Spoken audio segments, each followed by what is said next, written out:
আল্লাহ রাসূল সাল্লাল্লাহু আলাইহি সাল্লাম আম্মা জান আয়েশা রাদিয়াল্লাহু তাআলা আনহার কোলে মাথা রেখে কোরআন তেলাওয়াত করতেন। আম্মা জান আয়েশা রাদিয়াল্লাহু তাআলা আনহা বলেন, কানা রাসূলুল্লাহি সাল্লাল্লাহু আলাইহি ওয়াসাল্লাম ইয়াকরাউল কুরআন ওয়া রাসুহু ফি হাজরি ওয়া আনা হায়েদ। আমার মাসিক চলা অবস্থায়, মেনস্ট্রুয়েশনাল পিরিয়ড চলা অবস্থায় আমার কোলে মাথা রেখে বিশ্বনবী কোরআন তেলাওয়াত করেছেন, আর আমি শুনেছি। চিল্লায় পড়েন সুবহানাল্লাহ। ঘরে শান্তি নাই, কারণ কোরআন তেলাওয়াত নাই। তো কোরআনের তেলাওয়াতও নাই, শান্তিও নাই। আল্লাহর হাবিব সাল্লাল্লাহু আলাইহি ওয়াসাল্লাম বলেছেন, সহিহ মুসলিমের হাদিস, লা তাজআলু বুয়ুতাকুম মাকাবিরা, তোমরা তোমাদের ঘরটারে গোরস্থান বানিয়ে রেখো না। ফা ইন্না শাইতানা ইয়ানফিরু মিনাল বাইতিল্লাযী তুকরাউ ফীহি সূরাতুল বাকারা, কারণ শয়তান ওই ঘর থেকে দৌড়ে পালায় যেই ঘরে সূরাতুল বাকারা তেলাওয়াত করা হয়। সুবহানাল্লাহ পড়েন। এজন্য ঘর উদ্বোধনের সময় কোন সূরা পড়তে হয়? সূরা বাকারা। চিল্লায় পড়েন কোন সূরা? আওয়াজ করে পড়েন কোন সূরা? নতুন ঘর করছেন, নতুন দোকান করছেন, নতুন ফ্ল্যাট কিনেছেন, কোন সূরা পড়বেন? সূরাতুল বাকারা। শয়তান ওই ঘরে থাকে না। সহিহ মুসলিমের আরেকটা হাদিসে আল্লাহ রাসূল সাল্লাল্লাহু আলাইহি ওয়াসাল্লাম বলেছেন, ইকরাউ সূরাতাল বাকারা, তোমরা সূরা বাকারা তেলাওয়াত করো। ফা ইন্না আখযাহা বারাকা, যে সূরা বাকারা পড়ে আল্লাহ তাআলা ওই ঘরটায় বরকত দেয়। ওয়া তারকাহা হাসারা, আর যে সূরা বাকারা পড়ে না সে খালি আফসোস করে। ওয়ালা ইস্তাতিউহাল বাতালা, কোন জিন, কোন পেতনি, কোন ব্ল্যাক ম্যাজিক, কোন জাদু টুনা বান ওই ঘরের কোন সদস্যকে কোনো ক্ষতি করতে পারে না। আবার সূরা বাকারায় একটা আয়াত আছে, কোরআনের সর্বশ্রেষ্ঠ আয়াত। বলেন তো আয়াতটার নাম কি? আওয়াজ করে বলেন কোন আয়াত? আল্লাহর হাবিব সাল্লাল্লাহু আলাইহি ওয়াসাল্লাম বললেন, মান কারা আয়াতাল কুরসি দুবুরা কুল্লি সালাতিন মাকতুবা, প্রত্যেক ফরজ সালাতের পরে যে ব্যক্তি আয়াতুল কুরসি পড়বে তার জান্নাতে যাওয়ার ব্যাপারে আর কোনো বাধা থাকবে না। একটা মাত্র বাধা ছাড়া, সেটা হচ্ছে মরণ। লোকটা মরে না তাই জান্নাতে যায় না, মরলেই জান্নাতি। আওয়াজ করে পড়েন আল্লাহু আকবার। তাহলে সংসারে শান্তি আনার 5 নাম্বার পদ্ধতি হচ্ছে ঘরে কোরআন তেলাওয়াত করতে হবে। এখন কোরআনের তেলাওয়াত নাই, কোরআন আমরা শিখাতে চাই না, আছে না নাই? আমরা এখন ধর্মপ্রাণ হয়েছি কোরআন ছাড়া। কি ছাড়া? ধর্মপ্রাণ, ধর্মপ্রাণ, আমরা বড়ই ধর্মপ্রাণ। নামাজ রোজার কিছু নাই, ভুলেও ধরি না কোরআন। ধর্মপ্রাণ। রোজ সকালে শুনতাম আগে আল কোরআনের বাণী রে, আল কোরআনের বাণী। এখন শুনি সারে গামার দীপ্ত ফ্যান ফেনানি। রোজ সকালে শুনতাম আগে আল কোরআনের বাণী রে, আল কোরআনের বাণী। এখন শুনি সারে গামার দীপ্ত ফ্যান ফেনানি। ধর্মপ্রাণ মুসলমান আজকাল হয়েছে মডার্ন। ধর্মপ্রাণ, ধর্মপ্রাণ, আমরা বড়ই ধর্মপ্রাণ। নামাজ রোজার কিছু নাই, ভুলেও ধরি না কোরআন। ধর্মপ্রাণ, ঠিক না? প্রতিদিন কোরআন শিখায় যে তার পকেট যায় ফাঁকা রে, তার পকেট যায় ফাঁকা। সপ্তাহে 2 দিন গান শিখায় যে নেয় তো 1000 টাকা। ধর্মপ্রাণ মুসলমান আজকাল হয়েছে মডার্ন। ধর্মপ্রাণ, ধর্মপ্রাণ, আমরা বড়ই ধর্মপ্রাণ। নামাজ রোজার কিছু নাই, ভুলেও ধরি না কোরআন। ধর্মপ্রাণ। এরকম ধর্মপ্রাণ আমরা কেউ হতে চাই? প্রতিদিন ফজরের পরে আমার ঘর থেকে কোরআন তেলাওয়াত হোক, আমরা চাই কি চাই না? ঘরে সুখ সমৃদ্ধি আর শান্তি আসার মাধ্যম হচ্ছে কোরআন তেলাওয়াত করা। ঘরে কোরআন তেলাওয়াত বাড়ায় দেন, ঘরে শান্তি বাড়ায় দিবে কে? কয়টা গেল? হ্যাঁ, 5টা না? শুনতেছে তোমার সাহেব। 6 নাম্বার হচ্ছে মাঝে মাঝে বেড়াতে যাবেন, ভাবিরে নিয়ে বেড়াতে যাবেন। পারা যাবে? জি হয়। এই যে আপনাদের এখানে জাফলং আছে না? জাফলং আর কি আছে সিলেটে? মাধবকুণ্ড আর হাকালুকি, সবচেয়ে বড় হাওর বাংলাদেশের। আমি গিয়েছিলাম একবার। এই হাকালুকিতে যে 2 জন হারায় যাবেন, 2 জন 2 দিকে। পারা যাবে?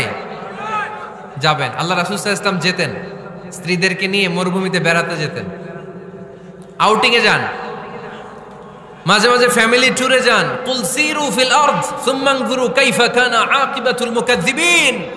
জমিনে ঘুরে বেড়াও আর দেখো মিথ্যাবাদীরা পৃথিবীতে কি করেছে আর তাদের সাথে আমি কি আচরণ করেছি, ঠিক কিনা? সুযোগ হলে মিশরে যান, ফেরাউনের লাশ দেখে আসেন। কারুনের বাড়িতে যান, ধ্বংসস্তূপ দেখে আসেন। পারলে জর্ডানে যান, মৃত সাগর দেখে আসেন। সমকামিতার কারণে লূত আলাইহিস সালামের কওমের লোকদেরকে আল্লাহ জমিন থেকে উঠি একটা আঘাত করেছেন জমিনে। ফাজআলনা আলিয়াহা সাফিলাহা, জমিনের উপরের মাটিকে আমি নিচে ঢুকিয়েছি, নিচের মাটিকে আমি উপরে ঢুকিয়েছি। উপর থেকে শিলা আর প্রস্তর বৃষ্টি নাজিল করে পুরো জমিনটারে আমি মাসাকার করে দিয়েছি। ওইখানে এখন ডেড সি, লোহিত সাগর, মৃত সাগর। ওখানে কোনো মাছ জন্মায় না, কোনো কাঁকড়া জন্মায় না, ব্যাঙ জন্মায় না, কিচ্ছু জন্মায় না। লবণের ডেনসিটি, ঘনত্ব এত বেশি, ওখানে কোনো মানুষ ডুবেও না। গজবের জায়গা। সুযোগ হলে দেখে আসেন। টাকা পয়সা ভালো থাকলে সময় হলে প্রায় ফ্যামিলি মেম্বারদেরকে নিয়ে উমরায় যান। কই যাবেন? উমরায় যান। নবদম্পতি যারা বা রিসেন্টলি তোমরা যারা বিয়ে করতে যাচ্ছ, you are going to be a new couple, পারলে তোমাদের হানিমুনটা উমরায় সেরে ফেলো। পারা যাবে না? স্বামী স্ত্রী দুইজনে মিলে মক্কায় চলে যাও, আল্লাহর ইবাদত, আল্লাহর ঘরে সিজদা দিয়ে নতুন জীবনটাকে নতুন ভাবে শুরু করো। বরকত দিবে কে? তাহলে ঘরে বা ফ্যামিলিতে সুখ সমৃদ্ধি নিয়ে আসার 6 নম্বর মাধ্যম হচ্ছে আউটিং এ যাওয়া, মাঝে মাঝে বেড়াতে যাওয়া। আল্লাহ রাসূল সাল্লাল্লাহু আলাইহি ওয়াসাল্লাম বেড়াতে যেতেন, সফরে স্ত্রীদেরকে নিয়ে যেতেন। সহিহ বুখারীর বর্ণনা, কানা রাসূলুল্লাহ সাল্লাল্লাহু আলাইহি ওয়াসাল্লাম ইযা আরাদা সাফারান আকরা বাইনা আজওয়াজি। আল্লাহ রাসূল সফর করলে কোন স্ত্রীকে নিয়ে যাবেন তিনি স্ত্রীদের নাম লিখে লটারি করতেন। সুবহানাল্লাহ নাই? কি করতেন? কোরআ, আরবিতে বলে কোরআ, বাংলায় বলে লটারি। এই লটারি জায়েজ, এই লটারি জায়েজ আছে। স্ত্রীদের নাম লিখে কোরআ করতেন, লটারি। যার নাম আসতো তাকে নিয়ে আল্লাহর হাবিব সাল্লাল্লাহু আলাইহি ওয়াসাল্লাম সফরে বেরিয়ে যেতেন। সফরে স্ত্রীদের সাথে দৌড়াদৌড়ি করতেন। সুবহানাল্লাহ পড়বেন না? আম্মা জান আয়েশা রাদিয়াল্লাহু তাআলা আনহাকে আল্লাহর হাবিব সাল্লাল্লাহু আলাইহি ওয়াসাল্লাম এত ভালোবাসতেন, আল্লাহর হাবিব সাল্লাল্লাহু আলাইহি ওয়াসাল্লাম বলতেন, আয়েশা চলো দৌড়াদৌড়ি করি। ওই যে দেখা যায় খেজুর গাছ, চলো কে কার আগে যেতে পারে। দুইজন দৌড়ালেন। বিয়ের প্রথম দিকে আম্মা জান আয়েশা রাদিয়াল্লাহু তাআলা আনহা ফার্স্ট হয়ে গেলেন, কারণ তখন তিনি চিকন ছিলেন, এত মোটা ছিলেন না। আবার অনেক বছর পরে আরেক সফরে যখন আম্মা জান আয়েশা সফরে লটারিতে নাম আসলো, ওই সফরে আবার আল্লাহর হাবিব সাল্লাল্লাহু আলাইহি ওয়াসাল্লাম বললেন, আয়েশা চলো আজকেও দৌড়াদৌড়ি করি। দুইজন দৌড় দিলেন। এবার আর আম্মা জান আয়েশা রাদিয়াল্লাহু তাআলা আনহা জিততে পারলেন না, যেহেতু মোটা হয়ে গেছেন। আল্লাহ রাসূল সাল্লাল্লাহু আলাইহি ওয়াসাল্লাম দৌড়ে গাছ ধরে ফার্স্ট হয়ে গেলেন। সুবহানাল্লাহ পড়েন। আম্মা জান আয়েশা এবার রাগ করে বসে আছেন। আল্লাহর হাবিব সাল্লাল্লাহু আলাইহি ওয়াসাল্লাম বললেন, হাযিহি সাবকাতু বিতিলক। ওই যে কয়েক বছর আগে আয়েশা একদিন রাতে তুমি আমারে হারাই দিছিলা, আজকে তোমারে হারাইয়া ওটার প্রতিশোধ তুলে নিলাম। সুবহানাল্লাহ পড়তে পারলেন না? কি ভালোবাসাবাসী ছিল, কি খুনসুটি ছিল, কি আদর্শ আগের সমৃদ্ধ সুখী শান্তির একটা সংসার ছিল বিশ্বনবী সাল্লাল্লাহু আলাইহি ওয়াসাল্লামের। তিনি স্ত্রীদের সাথে খোশ গল্প করতেন, বিনোদন করতেন, হাসি ঠাট্টা করতেন। তবে এই বিনোদন ছিল সুস্থ বিনোদন, এই রসিকতা ছিল সুস্থ রসিকতা, ঠিক কিনা? আমরা এটা করতে চাই না। অনেকের চেহারা, আমাদের চেহারার মধ্যে কোনো হাসি নাই, খালি রাগ আর রাগ, আছে না নাই? অনেকে দেখবেন 5 বছরও একবারও হাসে নাই। সুজানগরে আলহামদুলিল্লাহ এরকম নাই। সুজানগরের এই যে সবাই হাসতেছে, সবার মুখে হাসি। হাসবেন, মুচকি হাসবেন। মুচকি হাসি দেওয়া সুন্নাত। আর মুচকি হাসতে পয়সা লাগে না। পয়সা লাগে তো হাসেন না কেন? মুচকি হাসেন, হাসি দেওয়া সুন্নাত। তো তাহলে 6 নাম্বার যে পদ্ধতি আমরা পেলাম ঘরে সুখ শান্তি আনার, মাঝে মাঝে ফ্যামিলি মেম্বারদেরকে নিয়ে আমরা হাকালুকি হাওড়ে হারিয়ে যাব, আমরা মাধবকুণ্ড বেড়াতে যাব, আমরা জাফলং এ যাব, পারলে আমরা কক্সবাজার সমুদ্র সৈকতে যাব। যেমনটি আল্লাহর হাবিব সাল্লাল্লাহু আলাইহি ওয়াসাল্লাম স্ত্রীদেরকে নিয়ে বেড়াতে যেতেন। ইনশাআল্লাহ পড়েন। পারবেন তো? যাবেন তো সবাই? আচ্ছা। 7 নাম্বার পদ্ধতি সংসারে সুখ শান্তি ফিরে আনার, ফ্যামিলির গুরুত্বপূর্ণ বিষয়ে সিদ্ধান্ত নিতে পরামর্শ করবেন। Family meeting. কি করবেন? কি মিটিং? ফ্যামিলি মিটিং করবেন, পরামর্শ। এক্ষেত্রে স্ত্রী, সন্তান, ভাই, বোন, আব্বা আম্মা সবার পরামর্শ নেবেন। অনেকে আছে কারো কথা শোনে না, মনে যা চায় তাই করে, আছে না নাই? পরে আফসোস করে, পরে হাই হাই করে। কারণ যারা পরামর্শ করে এরা কোনোদিন হাই হাই করা লাগে না। চিল্লায় বলেন ঠিক কিনা? এজন্য আল্লাহ বললেন ওয়াশাবিরহুম ফিল আমরি ফাইযা আযামতা ফাতাওয়াক্কাল আলাল্লাহ। গুরুত্বপূর্ণ বিষয়ে সিদ্ধান্ত নেবার আগে তোমরা পরামর্শ করে নাও। যখন তোমরা পরামর্শ করে সঠিক সিদ্ধান্তে উপনীত হয়ে যাবে তখন তাওয়াক্কুল করবা একজনের উপর, তিনি কে? সিদ্ধান্ত যখন নিয়ে ফেলবেন আল্লাহর উপর তাওয়াক্কুল করবেন। এজন্য পরামর্শের কোনো বিকল্প নাই। পরামর্শ নেবেন, স্ত্রীদেরও পরামর্শ নেবেন। অনেকে বলে আরে মেয়ে মানুষ কি পরামর্শ নেবে, আমি তো সব জানি। এরকম আছে না নাই? না, অনেক সময় নারীদের পরামর্শ কাজে লাগে। আমাদের বোনদের মাথায় ভালো ভালো বুদ্ধি আছে না নাই? বুদ্ধি আছে। আপনারা হুদাইবিয়ার সন্ধির নাম শুনেছেন? কত হিজরিতে? ৬ষ্ঠ হিজরিতে ১৪০০ সাহাবা আল্লাহ রাসূল সাল্লাল্লাহু আলাইহি ওয়াসাল্লামকে নিয়ে উমরা করার জন্য গেল, কিন্তু কাফেররা মক্কায় ঢুকতে দিবে না। তখন একটা সন্ধি হলো যে এই বছর আমরা ফিরে যাব। আল্লাহর হাবিব সাল্লাল্লাহু আলাইহি ওয়াসাল্লাম ওই সন্ধিতে রাজি হলেন। আংটির মধ্যে মুহাম্মদ রাসূলুল্লাহ সিল মারলেন, রাজি। কিন্তু সাহাবারা রাজি না। সাহাবারা বললেন ইয়া রাসূলুল্লাহ, এত কষ্ট করে ১৪০০ সাহাবা উমরা করার জন্য এসেছি, উমরা না করেই আমরা ফিরে যাব, আমরা যাব না। আল্লাহ হাবিব সাল্লাল্লাহু আলাইহি ওয়াসাল্লাম এদেরকে আদেশ করলেন কুমু ওয়ানহারু, যেহেতু সন্ধি হয়েছে আমি সন্ধি ভঙ্গ করতে পারবো না। সন্ধির নিয়ম অনুযায়ী এবছর আমরা ফিরে যাব, আমরা উমরা করব না।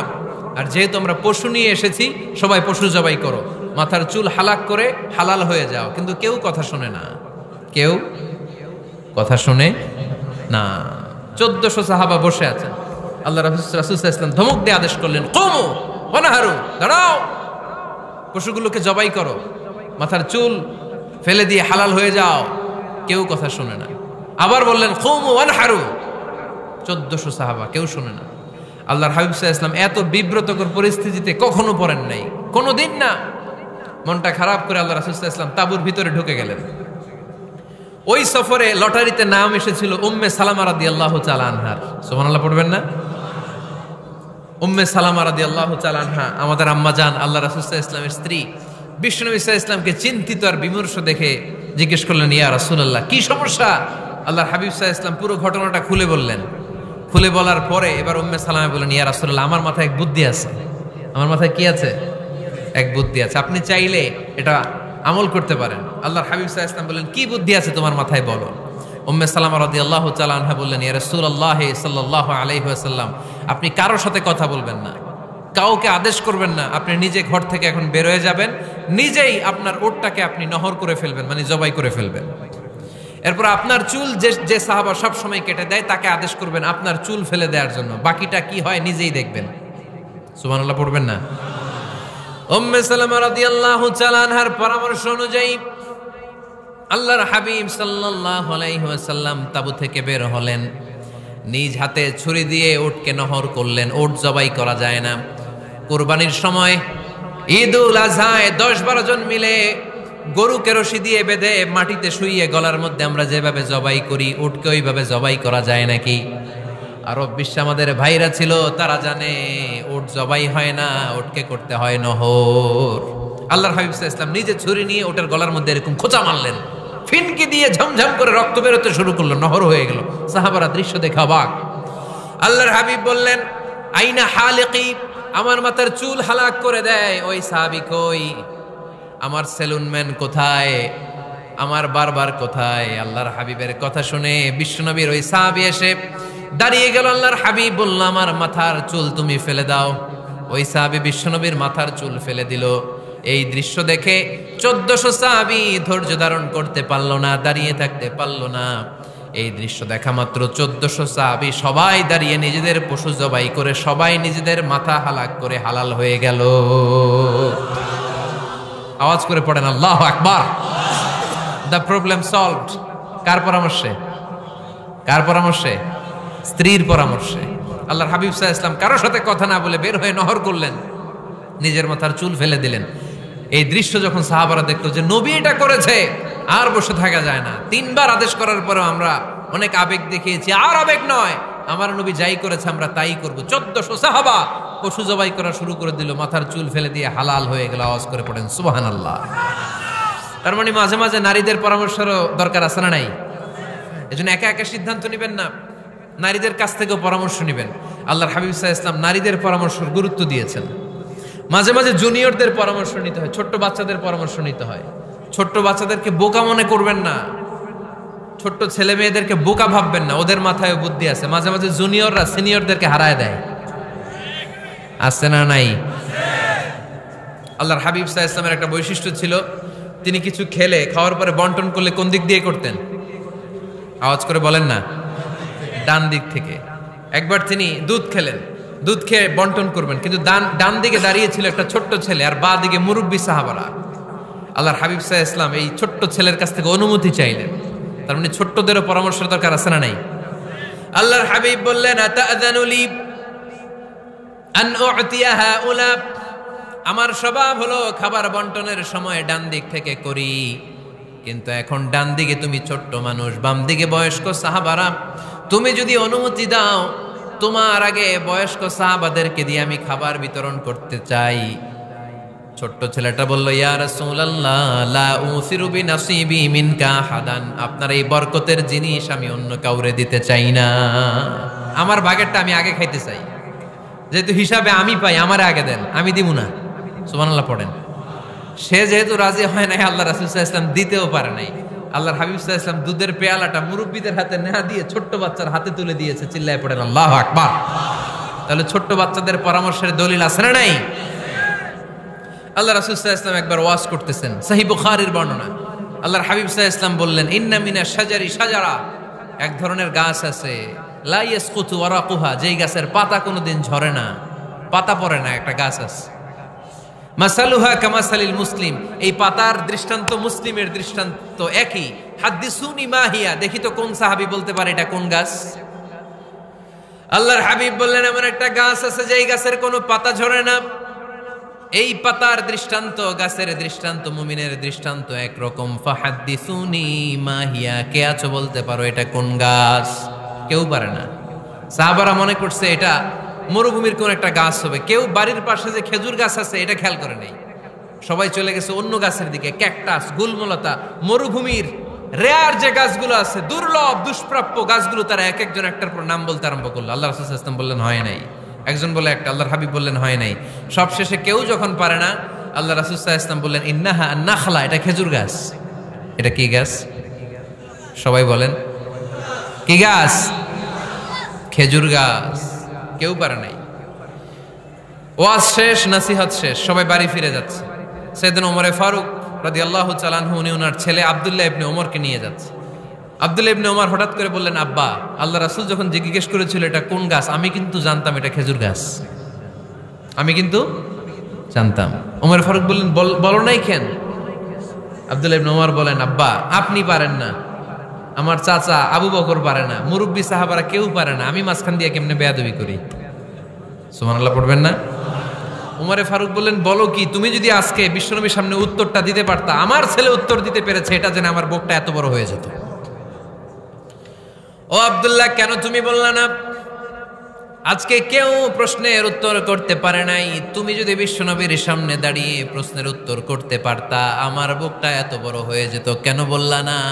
তুমি বললে আমি বড্ড খুশি হয়ে যেতাম। সুবহানাল্লাহ পড়েন।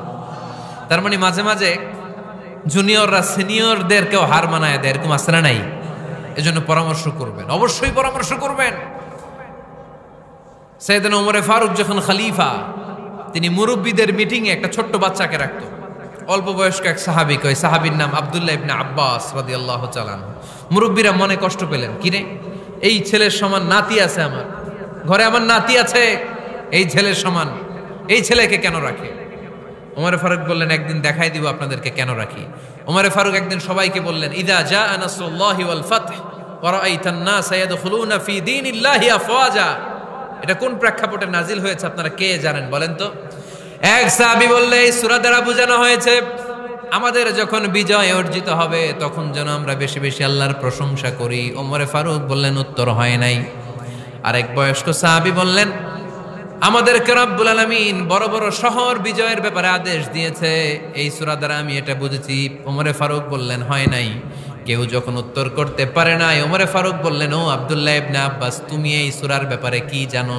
আব্দুল্লাহ ইবনে আব্বাস বলেন, হুয়া আজালু রাসূলিল্লাহ, এই সূরা দ্বারা বিশ্ব নবীর আগাম মৃত্যুকে বোঝানো হয়েছে।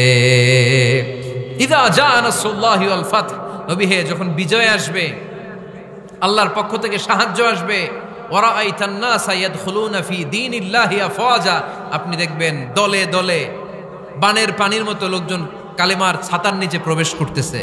তো সবাই যখন কালিমা পড়ে মুসলমান হয়ে যাবে, সবাইকে মুসলমান বানানোই ছিল বিশ্বনবীর মিশন। মিশন যখন কমপ্লিট, নবী থাকার পৃথিবীতে আর দরকার নাই। এই সূরা দ্বারা আল্লাহ বুঝিয়েছেন বিশ্বনবী পৃথিবীতে আর বেশি দিন বেঁচে নাই। চিল্লায় বলেন ঠিক কিনা? ওমরে ফারুক ডেকে বললেন, আব্দুল্লাহ মারহাবা, মারহাবান বিকা ইয়া আব্দুল্লাহ ইবনে আব্বাস, ও আব্দুল্লাহ ইবনে আব্বাস, মাশাআল্লাহ তাবারাকাল্লাহ। কেউ সঠিক উত্তর না দিতে পারলেও তুমি সঠিক উত্তর দিয়েছো। তুমি এই সূরার ব্যাপারে যতটুকু জানো আমিও জানি ততটুকু। পড়েন সুবহানাল্লাহ। তুমি সঠিক উত্তর দিয়েছো। এই হাদিসগুলো প্রমাণ করে মাঝে মাঝে জুনিয়ররা সিনিয়রদেরকেও হারিয়ে দেয়। চিল্লায় বলেন ঠিক কিনা? এজন্য মাঝে মাঝে বাচ্চা ছেলেদেরও পরামর্শের দরকার আছে না নাই? ঘরে সুখ নাই, শান্তি নাই, কারণ পরামর্শ করেন না তো। আব্বা আম্মার পরামর্শ নেন, স্ত্রীদের পরামর্শ নেন, ছেলে মেয়েদের পরামর্শ নেন। গুরুত্বপূর্ণ সিদ্ধান্ত নেওয়ার আগে পরামর্শ করে সিদ্ধান্তগুলো নেওয়ার দরকার আছে না নাই? পরামর্শ করে ফ্যামিলি মিটিংয়ে যদি আমরা সিদ্ধান্ত নেই, ওই সিদ্ধান্তে বরকত দিবে কে? আওয়াজ করে বলেন, ওই ঘরটারে বরকতময় করে কে? কয়টা গেল? 7টা। 8 নাম্বার হচ্ছে প্রত্যেকটা ঘরে এক একটা পারিবারিক পাঠাগার গড়া চাই, ফ্যামিলি লাইব্রেরি। কার কার ঘরে পারিবারিক পাঠাগার আছে দেখি সুজানগরে? মাশাআল্লাহ, মাশাআল্লাহ পড়েন, আওয়াজ করে পড়েন মারহাবা। যাদের ঘরে নাই তাদের ঘরে একটা পাঠাগারের দরকার আছে না নাই? একটা শোকেস বানাবেন, ওখানে ইসলামী বইগুলো রাখবেন, ইসলামী সাহিত্যগুলো রাখবেন, তাফসিরগুলো রাখবেন, হাদিসের বইগুলো রাখবেন। একটা পারিবারিক পাঠাগারের দরকার আছে না নাই? কোরআনের প্রথম আয়াত হয়েছে পড়ো। কোরআনের প্রথম আয়াত কি? আল কোরআনের প্রথম বাণী পড়ো, আল হাদিসে নবীর কথা পড়ো। আল কোরআনের প্রথম বাণী পড়ো, আল হাদিসে নবীর কথা পড়ো। পড়ে পড়ে শেখো, শিখে শিখে তুমি তোমার নিজের জীবন গড়ো। পড়ে না?